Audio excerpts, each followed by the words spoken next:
Yep. Thanks for everyone for being here today. I'm going to try to make this as normal for Jeff as possible with our introductory press conference that we normally would do in person. So obviously, it's a great pleasure of mine to introduce Jeff Okudah to the Lions media corps. He's a great football player, but I'd say even a better human being out of all the research we've done, people we've talked to, and our scouting the last 2 years. When we were on the clock, it was an easy decision to make Jeff a Lion. So and even though we're virtual here, if we were live in person, Jeff would have brought his aunt and uncle, Jane and Patrick, so they would be in the crowd with us today, as well as his sister Karen.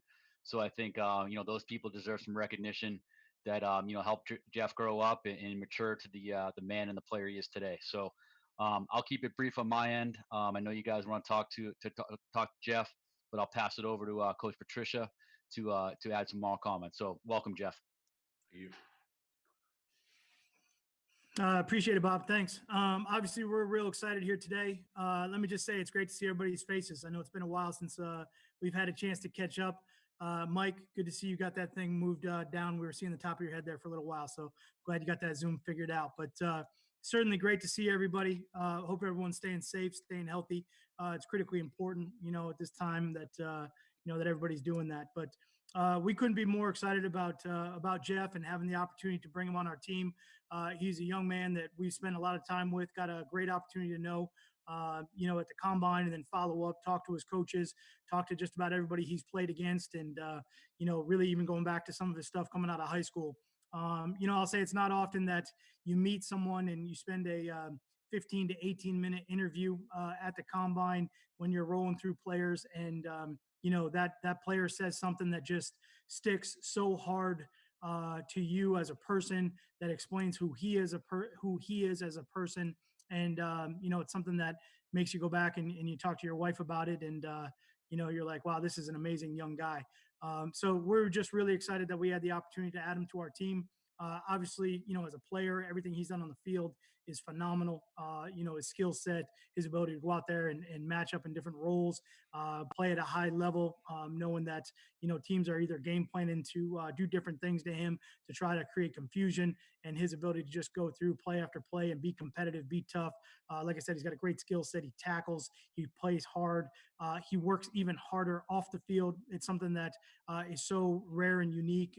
His ability to go in and study and outwork everybody that he plays against. And, just his wanting to be great, his wanting to go compete, and his wanting to make the team better and go win. And I think that's everything that, that we want. So, like Bob said, I'll keep it a little bit short, but Jeff, we're so excited to have you here. I'm going to turn it over to you, and Eamon, you can kind of lead the charge here, but just a phenomenal, great young man. And we're so excited to have you on our team. Okay, Eamon? All right, Jeff, floor is yours, and then we'll start with questions from Mike O'Hara. Yeah, so first off, just want to thank Coach, thank Bob, Ford family. Talked to Mrs. Ford this morning. Cannot wait to meet her. She seems like a great person, and just ready to get to Detroit, get it rolling. All right, our first question, Justin Rose. Hey, Jeff, welcome to Detroit. I know you said last night you didn't know a lot about the area, but it's rich in tradition. The Lions organization obviously has a ton of tradition as well. How eager are you to get in and learn some of that and learn more about this organization? I'm beyond eager just to get in there, learn about the city, learn more about the organization, and just soak it all in. Okay, Larry Lage.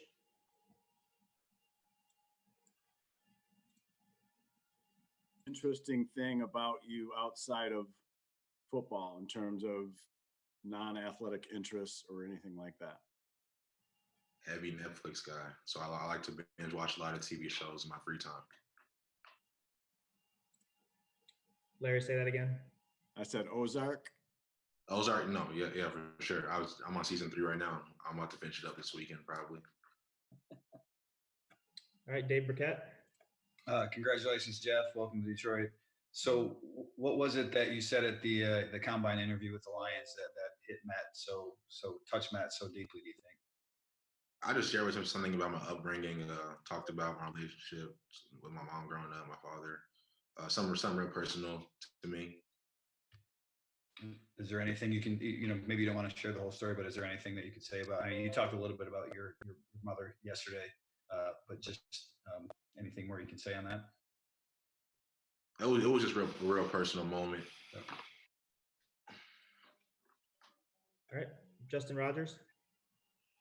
Jeff, you've talked a lot about your study habits. I just wondered if you could walk me through like a week for you in preparing for an opponent, and then also maybe how you study some of the NFL players that you've kind of stolen or borrowed some of their games and incorporated into yours. So I'll get in on Monday. We'll watch the 11, 10, 12 personnel stuff, get back with the coaches the next day, meet with him, and apply it to practice. So really just studying the receivers throughout the week, being really detailed, looking at the route concepts, how offenses are trying to attack us that week, and just really being meticulous about it. And I think that it's really helped. Our process has really helped my play. Okay, Mike Rothstein. Yeah, so kind of follow on that a little bit. Where did you get your study habits from? How did you learn those? So when I first got to Ohio State, I kind of struggled to pick up learning offense and stuff like that. So after practice, I would just meet with one of the assistant GAs, and we would just watch practice, and he would just kind of talk to me about it from a coach's standpoint. And then like kind of through that way, I started watching the film in the same way. And eventually I was able to start watching it myself. And I just kind of fell in love with the process and how you start seeing patterns and they match at practice. And then it's like the game just gets slower and slower. What assistant GA was that basically really influenced you in this aspect? Viangelo Bentley, currently the GA at Penn State. Tim Twentyman. Hey, Jeff, congratulations. First off, both Bob and Matt talked about your work ethic and your character and a lot of the stuff that you do off the field. Where do you think that was first instilled in you, and how have you kind of developed that as you built through your football career?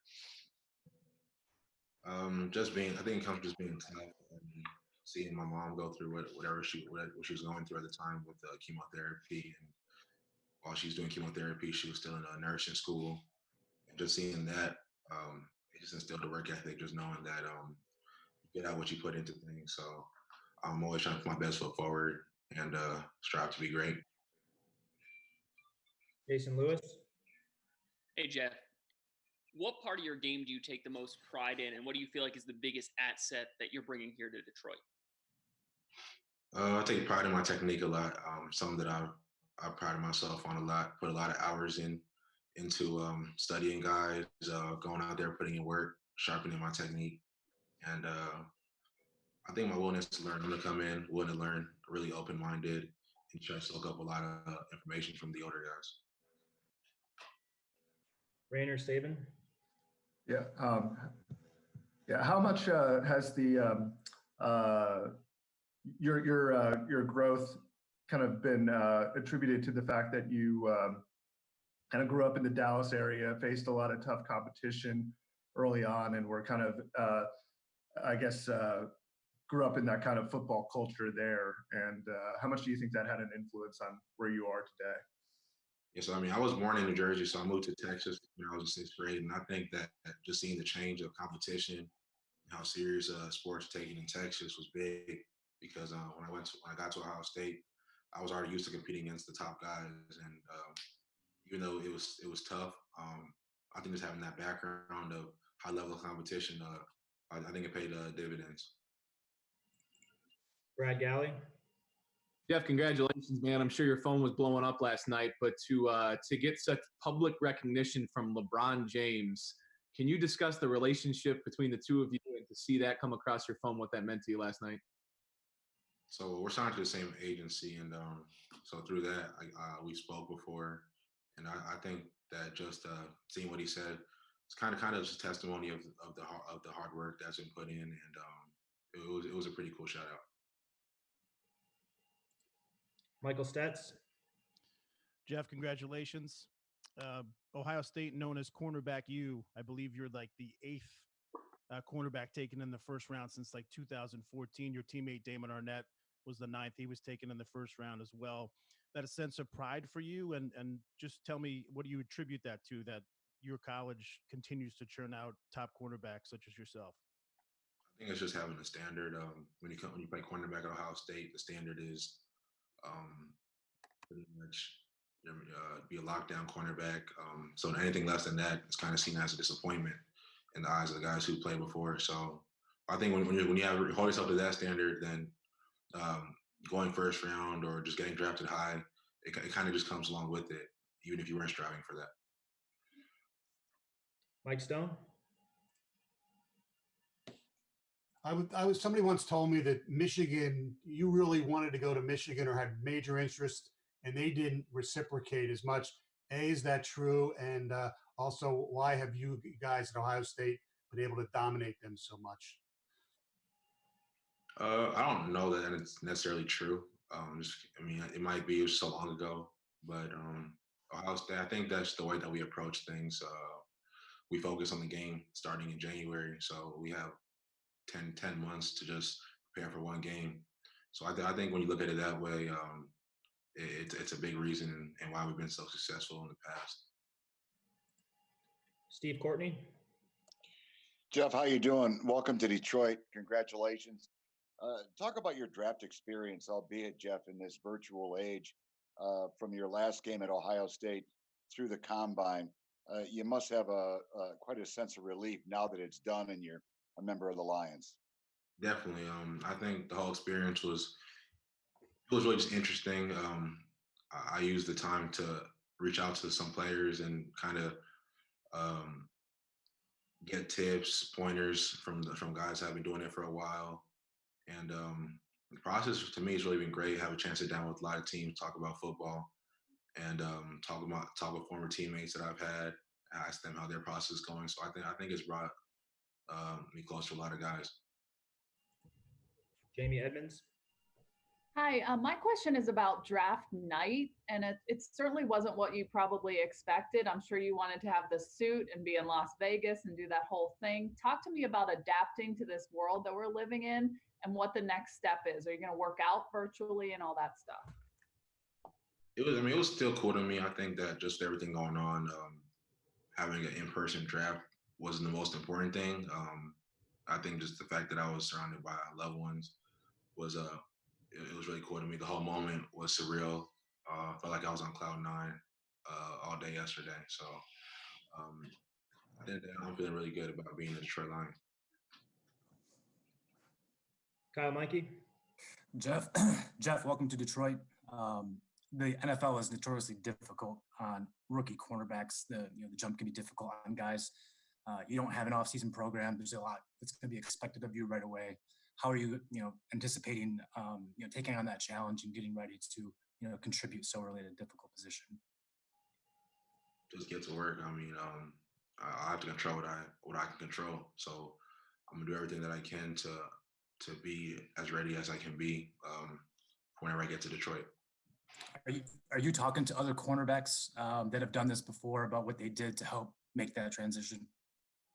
Oh yeah, for sure. Stacey Dales.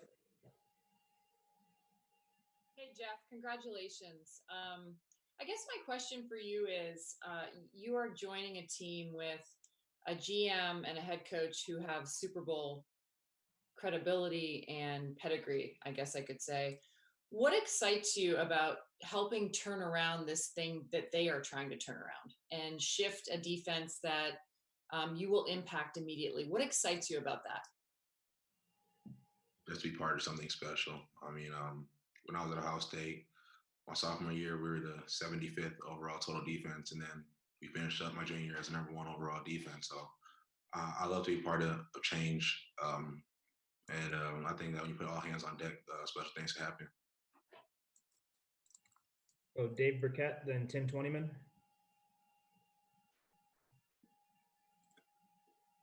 Dave, I think you're muted. There we go. Sorry about that. You were talking about Damon Arnett a little bit earlier. Can you just explain a little bit more about your relationship, how close you guys are, why you got along so well, and just the way that you guys have pushed each other both to get to where you are right now? So we got along really well. I think just because we both had a lot of the same goals. He really wanted to bring the secondary back to elite level of play, as did I. He really wanted to be remembered at Ohio State, as did I. So we just put in a lot of work together in the off season, a lot of extra hours, and just to kind of strive towards our goals. Tim Twentyman. Jeff, I'm sure you, Bob, Matt, Corey, some of the other coaches, have done kind of some of this virtual film work and talked through the defense. I'm just curious how you think your skill set maybe fits into what they like to do on defense and what your hopes are for 2020. I think my skill set fits pretty good into the defense just because having the background of playing in a lot of different coverages, a lot of different schemes. So I just hope that I can give the team my all and see where it takes us. Okay, I think that's all we got. Jeff, the last question everybody has for you, is it Jeff or Jeffrey that you prefer? Jeff, for sure, Jeff. All right, thank you, everyone. Appreciate the time, and we'll circle back later tonight. Congrats, Jeff.